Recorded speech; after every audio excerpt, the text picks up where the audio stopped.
Hi guys and girls, welcome back to Watch the Time. Thanks for tuning back in. Thanks for coming back to see me. I'm really pleased you've done so, and I'm exceptionally pleased about to bring you another Militado. This is the ML09. It's sort of like a retro dress watch. What I like about this is that there's a couple things going on in terms of you can choose different handsets. You can choose a mineral crystal or sapphire. Sapphire you do pay sort of an extra $15 for. I'm not sure how they price that, but it looks nice. It's smaller. It's sort of 36mm sort of size. Like I said, a couple of different hands you can choose from. The dial looks really nice. Militado's become a brand that I really like. Actually, they're very, very affordable. They do a lot. They've been doing a lot more sort of military watch, hence the name. But now they're doing other types of watches, and they're always super, super competitive in terms of the pricing. Um, so yeah, when they contacted me and said we got this watch, would you feature it? I was like, yeah, of course I would. They're a brand that I really like. And like I said, another brand that I do expect to go from strength to strength. They're doing some really good things. The loom on some of their watches has not been great, but hopefully as time goes on, that'll be remedied. What's this watch saying though? Does it deserve to be in your collection? It was one that I almost featured in my sale video, but it didn't quite make it on there. Hopefully, by the time we get to the end of the video, you know if it's for you. If it is, please use the link. If it isn't, then hopefully I'll feature something before in the future. But get yourself a nice beverage, a nice brew, because it's about that time to get the camera turned around and get on with it. Alright guys, so this is the watch. Pretty standard Militado packaging. Comes in sort of like a case you could imagine having your glasses in. But does the business. A nice little decorative at the top. Leatherette maybe in a feel. So you got, this is what the watch came on. You got an instruction manual, warranty card inside. I didn't read it. Also not signed. Yeah, but it comes with a tool as well. So there we are. But yeah, otherwise that's all you get. And like I said, nice little compartment for the watch to sit in. Whack that to the side. And this is the watch. Let me just put the crown in. It's been a nightmare. I've cleaned this watch so many times. The polished surfaces, the brushing, the side looks nice. Transitions are good, but the polished surfaces make it a bit of a nightmare. It was the same when I was doing sort of some of the macro stuff. And yeah, ML09. The good thing about this watch, above a few things really. Give me one second. Let's give it another wipe. There we are, guys. Sorry about that. They're probably not the first or last time I'm going to have to do that now. But yeah, very, very nice. As I was saying, it comes in a few different options. So you can get this with these hands. You can also get the ones next to me. You also can choose from mineral glass or sapphire. You pay a bit more for the sapphire. But yeah, those blue hands look really nice. Looks really, really cool. It's a retro sort of dress watch. So yeah, something a little bit different from Militado. And that's why I was happy to sort of get it in, really. Not have the same stuff all the time. Inside this watch, it's running the Seiko VD78 movement. It's a quartz movement with a small seconds running hand. Um, yeah, with Seiko, it's nice because you know you're going to have a reliable movement inside your watch. Sometimes when you get these random movements, you're not entirely sure what the longevity of the watch is going to look like. How easy is it going to keep going? Even if you just, is it just a case of changing the battery? Or is there going to be problems?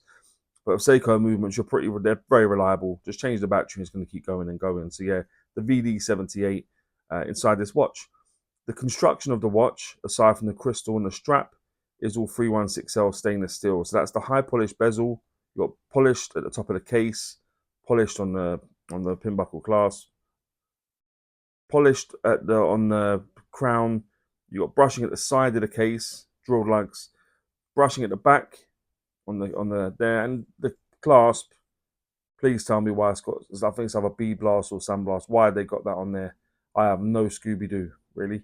That is no continuity with the rest of the watch. But pin buckle clasp, bezel, crown, case back, all 316L stainless steel. Mixture of brushing and polishing throughout the watch. The main parts you can see are polished, but the case side is nicely brushed, sharp transition, which is good to see.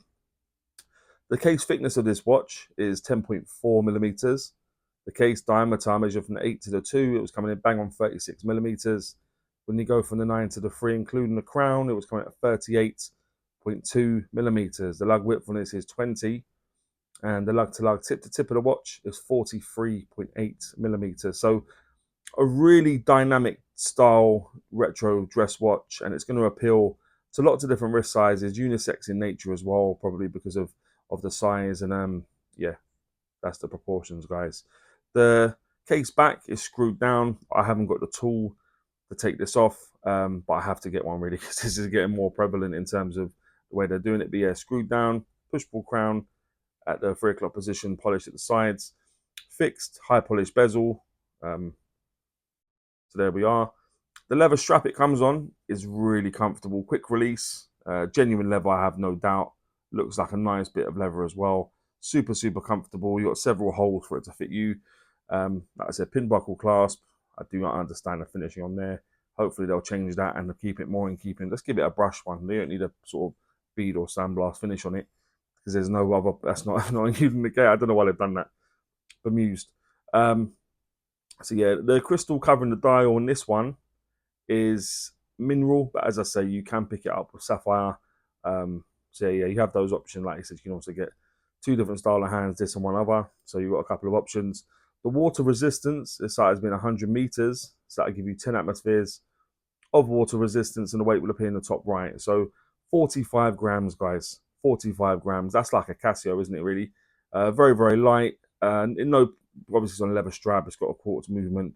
It's really just coming probably from the case, but yeah, still very, very light. Yeah, what do you all think? But let's have a look at the dial in a bit more detail. So you've got a minute track going around the outer edge. Nothing's been applied onto this dial, guys. But I do like the sector dial, how they've done it. But like I said, minute track going around the outer edge. Inside that, you've got sort of buttons that have been printed on. Like I said, you've got inner sector. That's where the Militado sits, which has been printed on, as I say.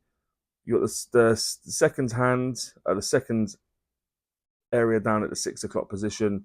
The blued hands on this, guys, are beautiful. That's why I keep trying to tilt it so you can really have a look.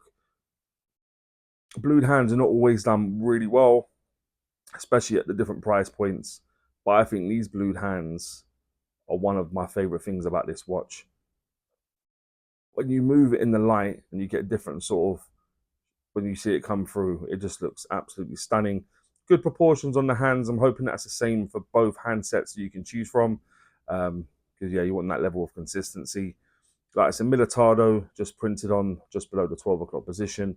You got the seconds down at the 6 o'clock position, as I've say, which means that you don't have quite a pronounced printed batten at the 6.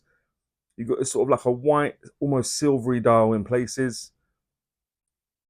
But I just think it looks really nice. Something a little bit different from Militado. All their watches to this point really have just been sort of field watches. So to get sort of like a retro dress watch and a quartz one at that, because I know people have been clamoring for more quartz watches, especially for people that have been commenting on my channel. I'm really pleased about to bring this to you. In terms of the loom I'll bring up now. The loom, I think they needn't have bothered really. Given it's a dress watch, you don't really need to have loom on it. It's not necessary. On this, I would rather just have solid blued hands, in keeping with the second hand, and just not put any loom on at all. It doesn't really last very long. It doesn't really give you enough of a burst to use it. So therefore, why even bother? I would have just said, listen, let's just solid blued hands. Don't need loom. No one's going to be taking this swimming, I wouldn't have thought. But they went for it anyway. I wouldn't say it's a massive fail. Just change them really. That would be my option. But there we are. In terms of the movement, there's not an awful lot to talk about. It's got no date on it. So you take the crown out, you'll see the second hand stop at the 6 o'clock position. Put it back in, it will start back up again. And like I say, just changing the time, you would do it as you would normally. Just sort of turn it around. There you go. Not a whole lot to go through in terms of the movement. Not as intricate as some. But yeah, that's everything going on there, guys. Sorry if I'm leaving fingerprints and stuff. I did put a poll out if you'd rather see no gloves. It came out very triumphant in terms of no gloves. So they're the breaks. But let me just pop it on the wrist quickly. Give you an idea what it looks like on my wrist. One moment, guys. Okay, so guys and girls, this is what it looks like on my wrist. I think it's a very purdy thing. Polished, nice blued hands, dial nicely done. Like I said, the clasp is a bit of a mystery to me. Maybe the strap could have had a couple more holes up here. Given it's a smaller watch, my wrist is just above a 7-inch wrist. So if you're 6.5, maybe 6, it might be a bit of a difficult one, especially for a watch a little bit smaller. I can imagine more smaller wrists wearing it, but that's where we're at. That's what it looks like. What do you all think, guys? Okay, so guys and girls, that'll now take me swiftly on what I think is pants and Pukka about the watch. If you've ever watched before, you know I always start with pants. I like to go on a high with Pukka. So what I think is pants about the watch. Not a great deal. I think it's a really, really nice little offering, to be honest. But there's a couple of things I'm going to mention. First off, the clasp. I have no clue why they put this clasp on there. It just is not in keeping with the watch whatsoever. And finally, the strap in terms of the holes. Given in terms of the length of the strap, the sort of what they've offered, and the wrist, the minimum wrist size it's going to fit is probably about a 6.5 inch. And it's quite a diminutive watch.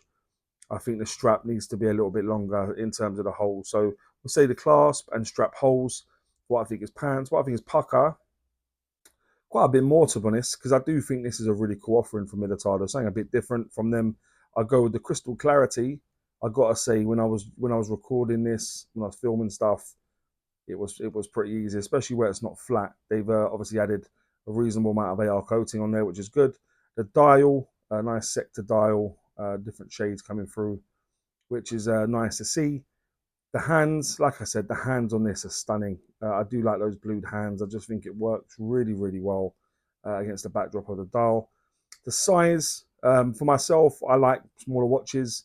This isn't going to be for everybody, but for the price, I'll bring up in front of you. I think it looks really, really cool.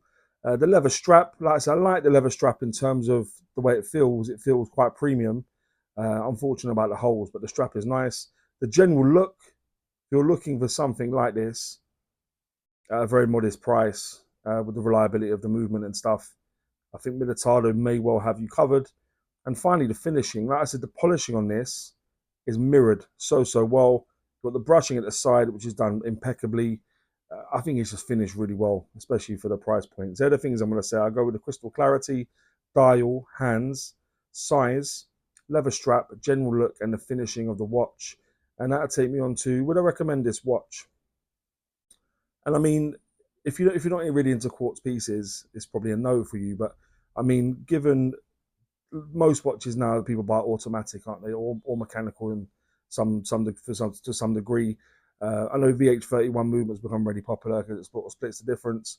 But I think this is a really cool offering. Looks really, really nice. They've really got that retro aesthetic nice. A couple things to choose from as well, so a bit of choice. I would recommend it. I think it's a really nice watch. Took me by surprise. So if you're looking for sort of a retro dress watch, 36 mil, I think Militado have got you covered here, guys. So yeah, I would recommend it. But guys and girls, please let me know what you think about this watch, more importantly. And maybe any other watches you may want to see on the channel. And as I always say, don't forget to like, comment, subscribe, and always watch the time. Take care, guys. All the very best.